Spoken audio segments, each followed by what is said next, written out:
Okay, vi er her om social identitet, og først så vil jeg sige noget om årsagen til, hvordan det opstår. Det opstår ligesom ved, at mennesker er tilbøjelige til at kigge på andre mennesker og få det bedre med sig selv, så de får et bedre selvbillede.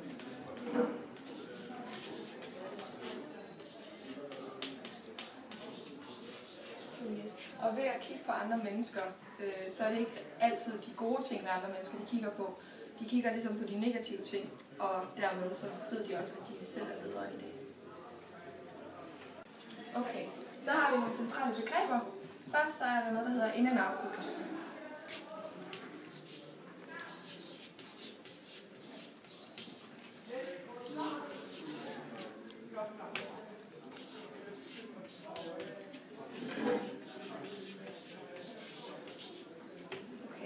In and out groups, det er, når en gruppe mennesker ligesom deler sig selv op i os og dem.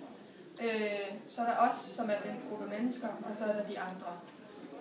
Og det er et princip, som man opererer rigtig meget med inden for social identitet, teorien om social identitet. Og det vil vi også fortælle om i nogle eksperimenter herovre. Ja. Så er der også det med positiv selvopfattelse.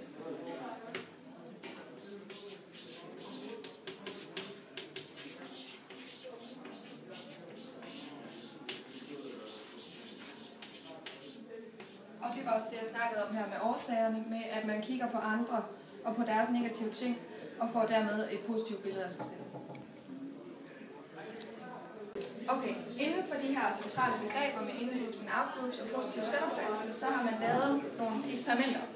Det første eksperiment, jeg vil fortælle om, det er Roberts Cave-eksperimentet, som handler om, at der var en gruppe mennesker, som blev delt op i to.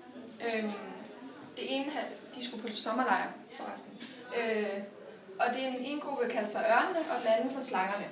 Så her var der ligesom også det her os og dem princip, eller det opstod i hvert fald i løbet af sommerlejren. De her to hold, de skulle lave nogle konkurrencer imod hinanden, og de fik dermed også sådan lidt et had til den anden gruppe. De havde et fælles mål, det var at vinde præmien. Ja.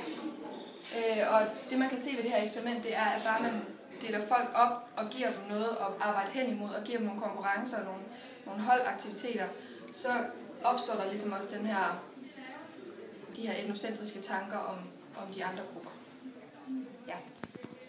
Senere blev der lavet et andet eksperiment, fordi at, det gik ud på, at man havde en tilfældig blandet gruppe mennesker, som man også delte op i to hold. Det hold var grønt og blåt, og de havde til samme opgave som det andet eksperiment, som var at lave nogle konkurrencer imod hinanden, og hvem der så vandt og sådan noget. Forskellen fra den her over er, at her har de ikke nogen værdier at kæmpe om. De har ikke nogen præmie, de har ikke noget som sådan mål. Det eneste mål var bare at vinde konkurrencerne. Ja, så her har vi ligesom fået bevist, at bare man deler en tilfældig gruppe mennesker op i to, og lader dem arbejde mod hinanden, så opstår der også de her etnocentriske tanker. Så man behøver ikke at have de her præmier, eller noget at arbejde hen imod, for at skabe etnocentriske tanker om andre grupper. Okay, i og med at vi har lavet de her eksperimenter herovre, så er der også opstået et nyt begreb, som hedder minimale betingelser. Og det er ligesom det, der beskriver, at der skal ikke mere til for at skabe de her etnocentriske tanker, end bare at dele folk op i to grupper.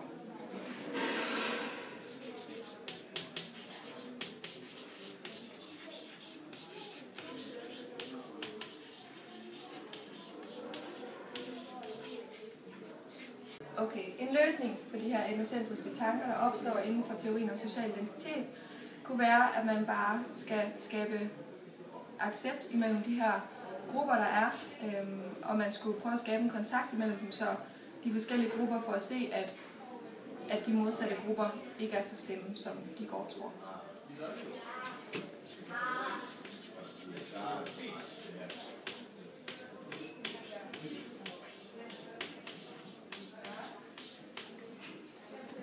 Okay, en kritik af den her teori her, som vi har snakket om nu, det kunne være et lille citat, som vi har fundet. som hedder: En positiv opfattelse af nogen vil altid give en negativ opfattelse af andre.